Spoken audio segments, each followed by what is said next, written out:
Proverbs 26, and we'll read the first 9 verses. See if we can't make some comments on all of these. As snow in summer and as rain in harvest, so honor is not seemly for a fool. That is seemly, meaning fitting or becoming, and so forth. As the bird by wandering and as the swallow by flying, so the curse, causeless, shall not come. A whip for the horse, a bridle for the ass, and a rod for the fool's back. Answer not a fool according to his folly, lest thou also be like unto him. Answer a fool according to his folly, lest he be wise in his own conceit. He that sendeth a message by the hand of a fool cutteth off the feet and drinketh damage. The legs of the lame are not equal, so is a parable in the mouth of fools. As he that bindeth a stone in a sling, so is he that giveth honor to a fool. As a thorn goeth up into the hand of a drunkard, so is a parable in the mouth of fools. Stop there. Verse 1 says, as snow in summer and as rain in harvest, so honor is not seemly for a fool. Snow, of course, doesn't match the summertime season, and it's been said it'll be a cold day in August before I do such and such for you, and so forth. Rain is also out of place, and harvest time, and so giving honor to a fool is out of place. Likewise, giving an unjust, undeserved recognition or responsibility or honor to someone like Charles Darwin is a big mistake. Giving honor to someone like Karl Marx or Sigmund Freud, to men who really were undeserving of that kind of honor, at least the kind that the world has bestowed upon them, were very big mistakes indeed. It's corrupted the thinking of generations of people all over the world. It's corrupted the thinking of Christians who once believed the Bible, who now no longer accept the Bible to be literally true, that God created the world in 6 days and then rested on the 7th day. And they've created nothing but troubles and problems for people trying to reconcile faith in God, faith in the Bible, with the theories of modern man. And as if the theories were somehow ironclad, absolutely proven to be true, and there's no disputing it. And the truth is, it's not. It's kind of like the arguments about global warming going on right now. That Al Gore and people like him say it's been absolutely settled science, there's no dispute, debate about it, and yet there are dozens, if not hundreds, of recognized scientists, PhDs in just about every discipline of modern science and weather and climate and so forth, who dispute his theories, who say the Earth is not gradually getting warmer and warmer. In fact, there's evidence in Greenland that the Earth was actually once much warmer than it is now, about 1,500 years ago, 500 years ago. It goes through heating spells and cooling spells and heating spells and cooling spells. Maybe we're in a heating spell, but it's not some provable, irreversible trend, and we're all going to burn up. Like the scientists that had a press conference and said, we've examined the climate, we've examined the depletion of the ozone and so forth, and we have good news and bad news for the world. The bad news is, in 500 years, all of our protective layers around the Earth will have been destroyed, and the Earth is going to burn up at 5,000 degrees heat. The good news, however, is it will be a dry heat. There won't be any humidity to it. So those are good news and bad news. But giving honor to fools like Sigmund Freud, who substituted the id, the ego, the superego, and invented terminology for the body, the soul, and the spirit, and God's definitions, and then trying to address man's problems without the assistance, without the recognition of God, that man was a fool. That man died by assisted suicide. That man was riddled with more problems than the average patient seeing a psychiatrist today. And also Karl Marx, thinking that we can organize governments, we can administer governments in such a way that everybody is provided for, everybody is cared for, everybody will receive the same amount. If they get sick, everybody will be treated, and so forth. And it looks great on paper. You know, you just come to the conclusion everybody will be happy. Like our current president told Joe the plumber. I think spreading the wealth around makes everybody happy. No, it doesn't. It just makes more people miserable. You cannot, you see, Marx and Joseph Stalin and Lenin, they did not factor in the human factor. It looks great on paper. We're not talking about dry statistics. We're talking about human beings. And you cannot legislate or govern away the desire for competition, the desire for someone to have a little bit more than the next guy, or to live a better life than his parents lived, or to live a better life when he's old than he was living when he was a kid. People want to advance. They want to move forward. They want to achieve something.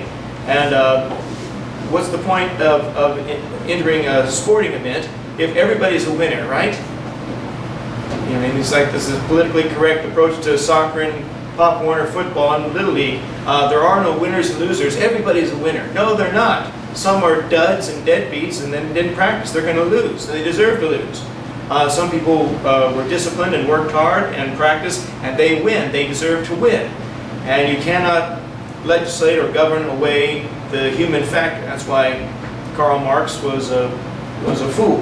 And he doesn't deserve the honor that modern man has given him over the last century, thinking that it'll work. It hasn't worked in any country that's been tried, equally distributing everything among everybody. Verse 2 says, "As the bird by wandering, as the swallow by flying, so the curse causeless shall not come." The curse causeless is a reference to the fact that no one should worry about being cursed if there's no cause behind it, or receiving some curse upon you is not going to affect you, it's not going to apply to you. And if there's no cause for it, there's no divine cause for it, don't worry about it. It has no power to harm you. God issues curses, or Jesus Christ speaks forth a curse on something in the Bible. He has some reason for it. God cursed the ground because of Adam's sin, and there's death in the ground. There's a curse upon the earth, and the earth is falling apart. The earth is not going to last forever in the condition it's in. And Jesus Christ saw a fig tree. He sought fruit, and there was no fruit on it, so he cursed the tree, and sometime later he and the disciples passed by. The tree had withered up and died in Matthew chapter 21. And so God has a reason for issuing a curse, and that curse will come to pass. But we can make a sort of an indirect application to the Catholic Church. In 1546, their greatest council that they ever held in Trent, Italy, was convened to define and organize and clarify what all Catholics are supposed to believe. And they ran through this litany of things that every Catholic is supposed to believe, and if anyone disputes it, and if anybody disagrees with it, let him be accursed, or anathema, is the old Latin word, anathema, or accursed, put under a curse. If you say that the Apocryphal books, those extra books in the Catholic Bible that we don't have in our Bible, if you say that those books do not belong, let you be accursed. That's what they said in the Council of Trent. If you say that salvation is by grace through faith without the need for works, you're to be accursed.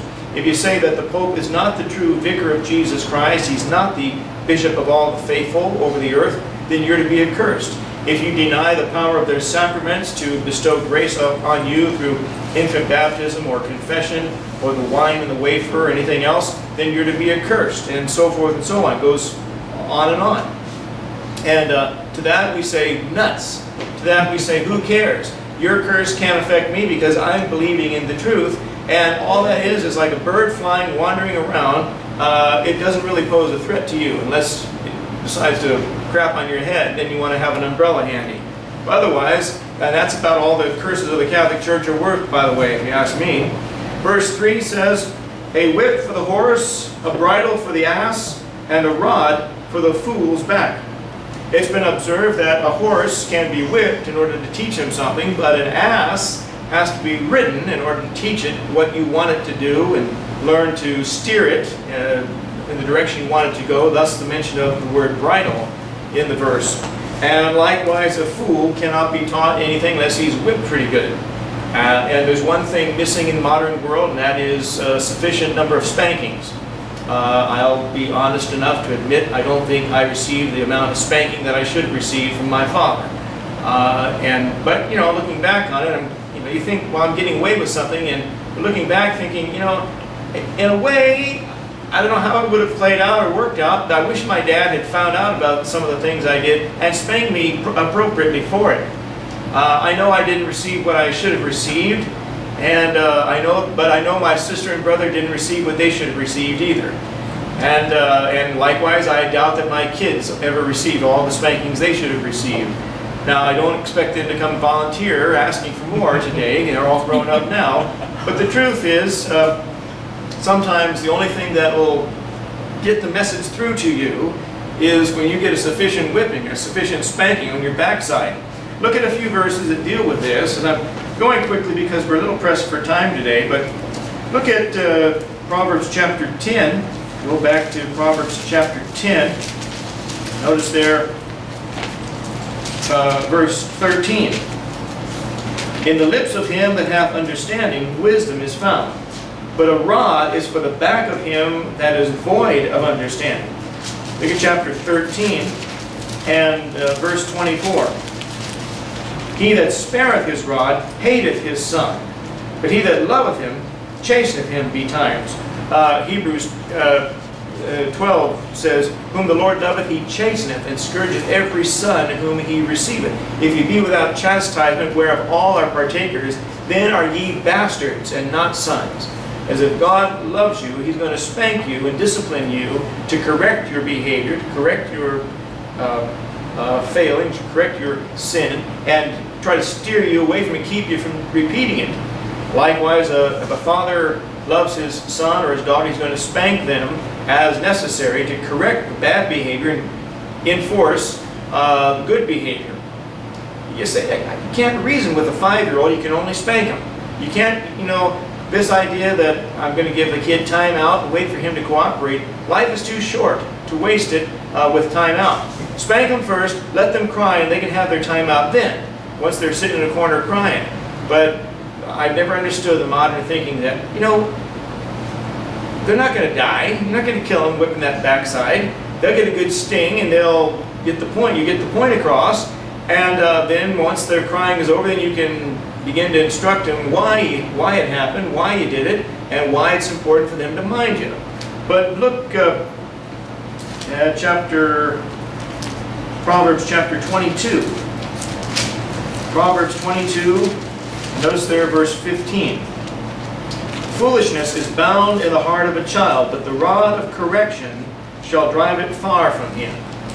And like I say, I should have received more than I received, but life is what it is now, and I'm not going to call my dad up back in Missouri now and ask if I can fly out there to get the spankings that he owes me. I'm not going to do that. But he's heard me say this. And he's heard me say this from the pulpit, that I don't think I received what I certainly was deserving of. Look at also chapter 23, Proverbs 23 verses 13 and 14. Withhold not correction from the child, for if thou beatest him with the rod, he shall not die. You're not going to kill him whipping that rear end. I mean, that's what that thing's made for, apparently, because it's made for sitting on, and it's made for receiving instruction by a rod, or a spank, or a stick, or however you parent chooses to spank. Thou shalt beat him with the rod, and shalt deliver his soul from hell. That's right. You can teach him to obey God.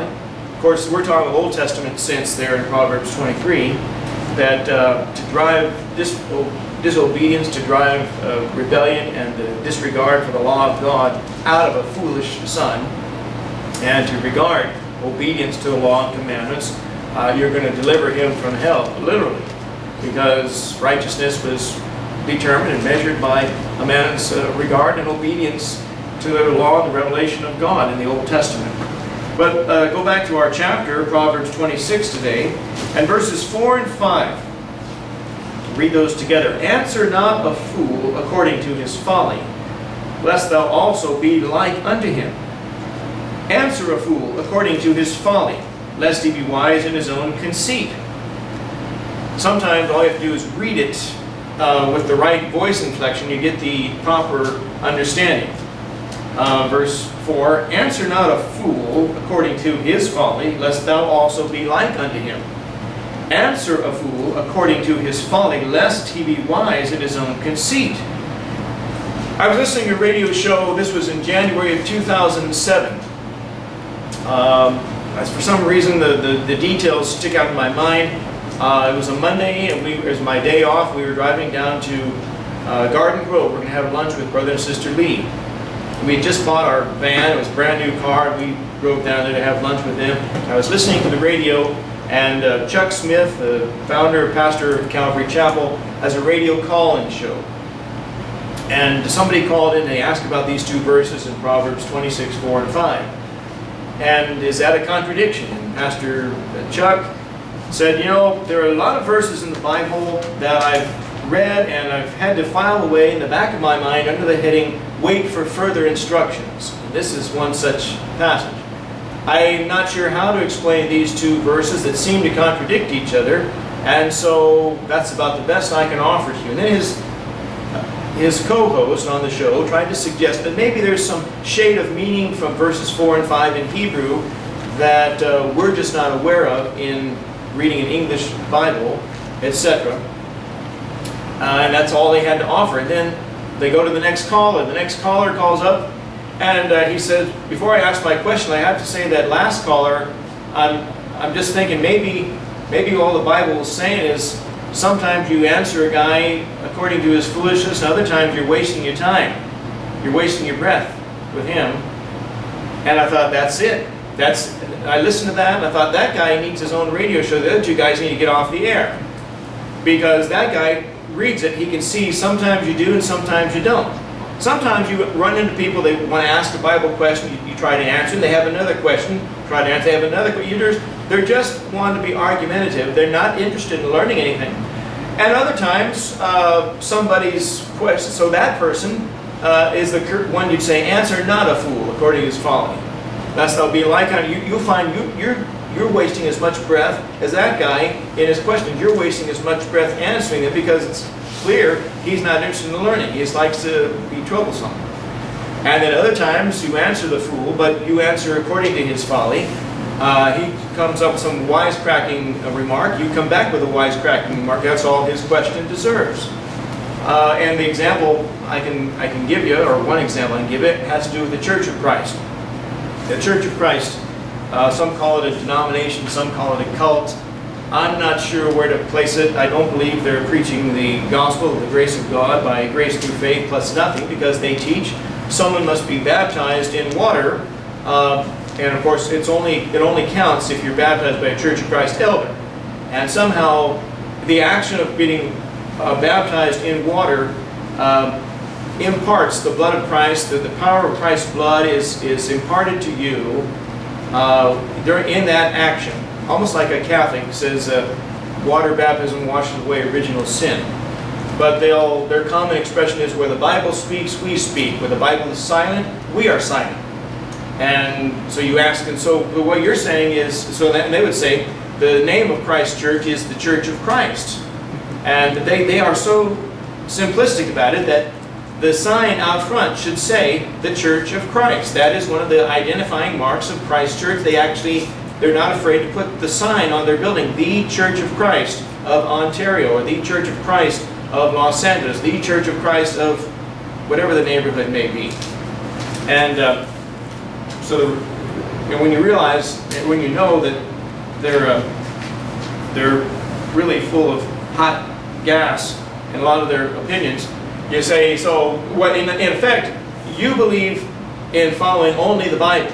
And they would say, yes, where the Bible speaks, we speak. Where the Bible is silent, we're silent. And then you tell them, you don't believe a word of that. I mean, what do you mean? Where the Bible, no, you don't believe a word of that. I'll give you $1,000. You can find one verse in the New Testament that says the name of the church is supposed to be the Church of Christ. I mean, they say it. They say it's supposed to be that.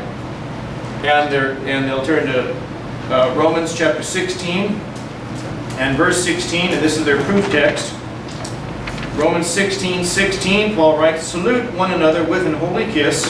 The churches of Christ salute you. And say, see, they'll say, well, that's the name of it. You say, that's not the name of it. That doesn't say the Church of Christ. It says the churches, plural, of Christ. It's not the name of the church. It's simply saying who the church is, plural, belong to. They belong to Christ. It has nothing to do with the actual name that's going to be out on the front of the building. So not only can you not show the proof of from the Scripture, you can't read. And then say, since you say when the Bible is silent, we're silent, you need to pack up your bags and get out of the preaching, because obviously you're not preaching the Bible. You answer a fool according to his folly, lest he be wise in his own conceits. I was thinking one time a lady I worked with was saying our church goes, she was a Roman Catholic, and she was saying our church goes all the way back to Jesus. Our church was founded by Jesus Christ. And my response to her was, and I knew she was never going to make any progress with her, and I said, well, actually, I think your church goes back even before Jesus Christ. I mean, Babylon, Nimrod, and Semiramis after the flood, and the Tower of Babel, and so forth. Goddess worship, the Queen of Heaven, and all of that. And they're worshiping the Queen of Heaven back in Jeremiah's day. It didn't start with Simon Peter and Thou art the rock, and so forth. Their church goes way back, long before the time of Christ. So sometimes you do, and sometimes you don't. And you just kind of feel each one out, and each one's different. And that was the right answer the caller on the radio had, and the guys on the radio need to get out of the studio. Verse 6 in this text today. Better is the poor that walketh in his uprightness. No, I'm in the wrong chapter. Let me go back a page. Chapter 26. He that sendeth a message by the hand of a fool cutteth off the feet and drinketh damage. You're asking for trouble if you trust a fool, someone who is undependable, untrustworthy, with great responsibility or great errand to carry out, some task to do. He'll disappoint you every time. There's a politician that's in our city here in Ontario, and I'll back up and give you the background story for why I'm going to say what I say.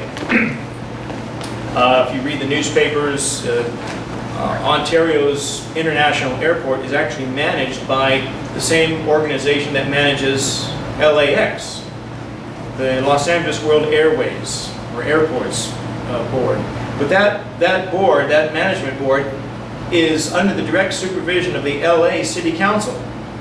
So really, in effect, it's the Los Angeles City Council that's managing our airport. For every ticket that's bought in Los Angeles, the city of Los Angeles receives some tax revenue from each ticket. And likewise, whichever tickets are bought to fly in and out of Ontario, the city of Ontario gets tax revenue.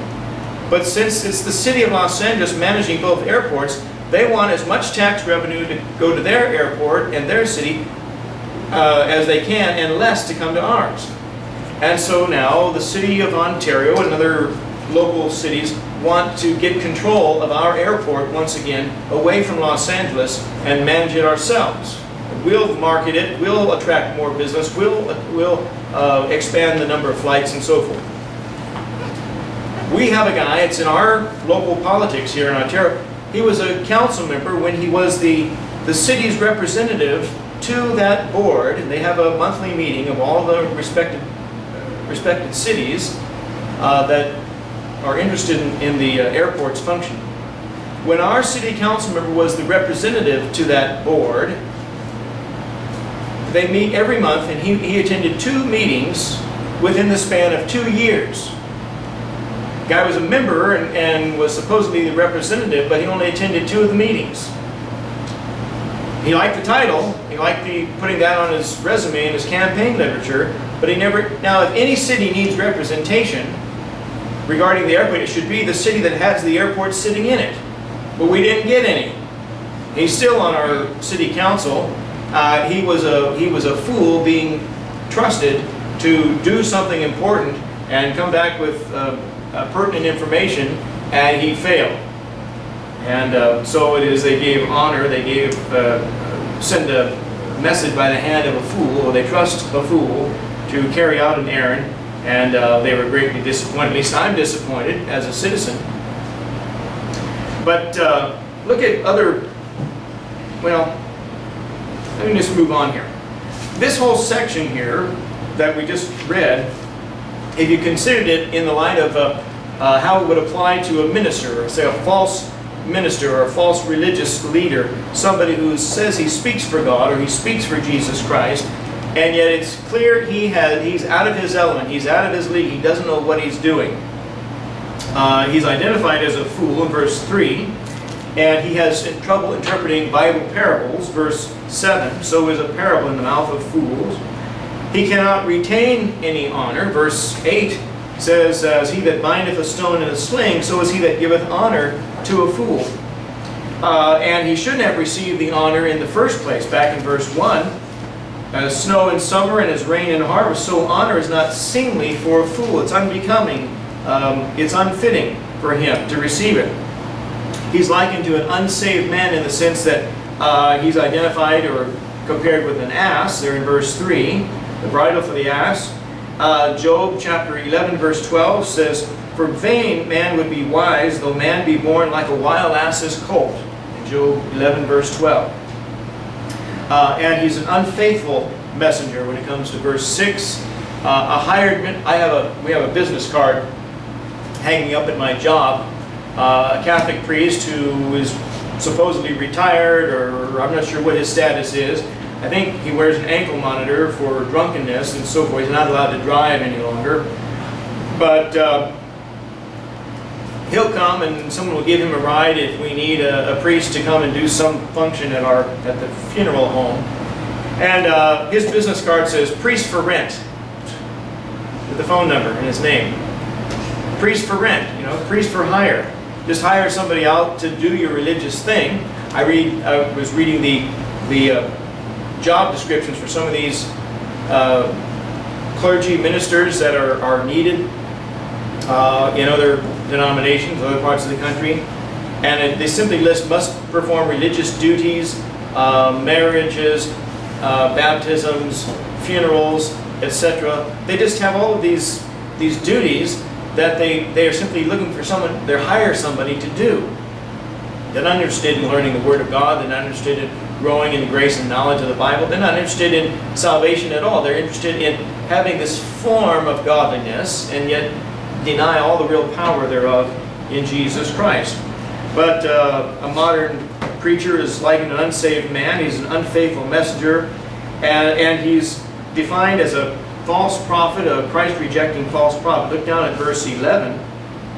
As a dog returneth to his vomit, so a fool returneth to his folly.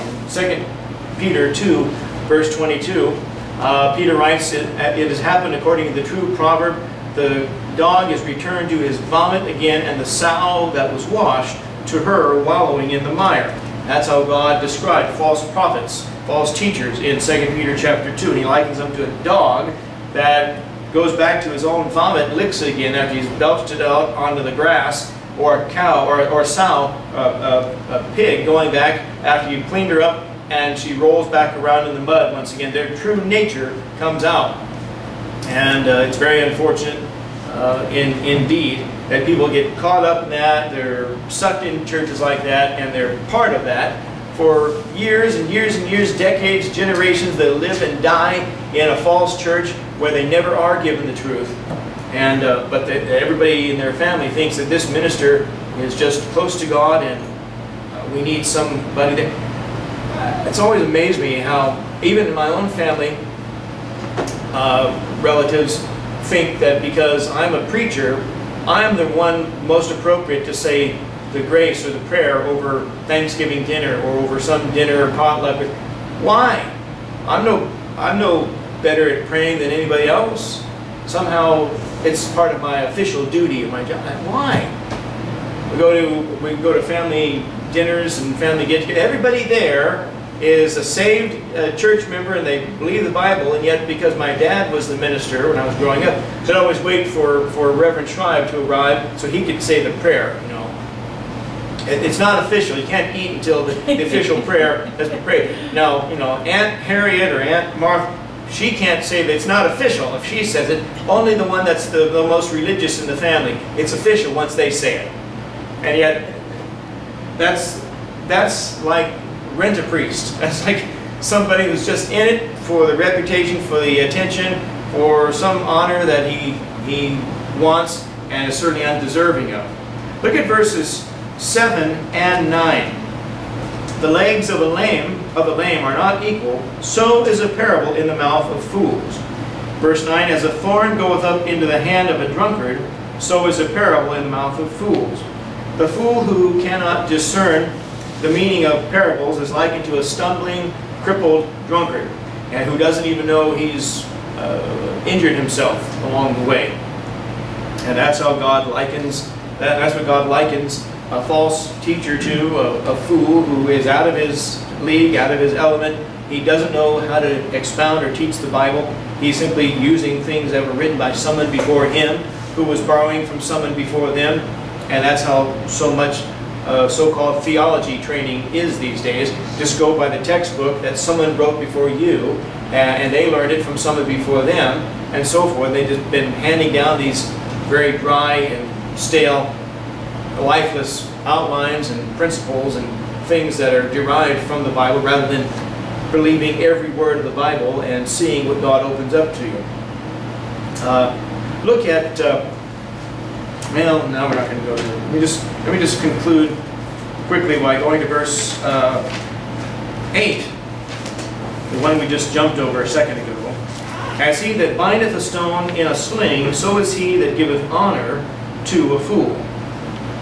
As he that bindeth a stone in a sling, so is he that giveth honor to a fool. Now, to bind it, and I think we all understand the sling, not the slingshot that's elastic on a forked piece of a stick or branch, like we think of a slingshot, but a sling that had two strands and one little pouch. You'd put the rock in, you'd sling it around, and then let go of one end in such a way that it would launch the rock out of it. That's what David used when he slew Goliath.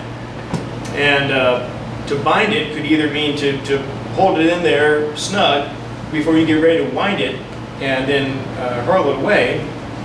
In that case, the sling or the stone would be the honor, the fool would be the sling, and the fool will launch. He'll get rid of the honor rather than hanging on to it. But I think a better interpretation is take the word bindeth literally and say someone who ties the pouch closed so that the rock can't fall out. That's about as stupid as giving honor to somebody who is undeserving of it, because the stone is supposed to be cast out of the sling and slung out of it, not attached to it. That's probably the best way to look at it. Just figure somebody's stupid enough to close the pouch with a thread and a needle, or tie it closed. So you put a rock in it and it won't come out. It'd be like bringing somebody's weapon to not fire, to misfire, or to act wrongly when a guy is depending upon it. And that'd be something if somehow David's stone got stuck in the pouch when he was coming up against Goliath. He's swinging that thing around, he lets it go, and he lets go one string and he's holding on to the other, and the rock's supposed to launch out of it, doesn't do anything. But first of all, it'd be embarrassing, right? That would have been an embarrassing scene. Hold on a minute. Let me fix this. And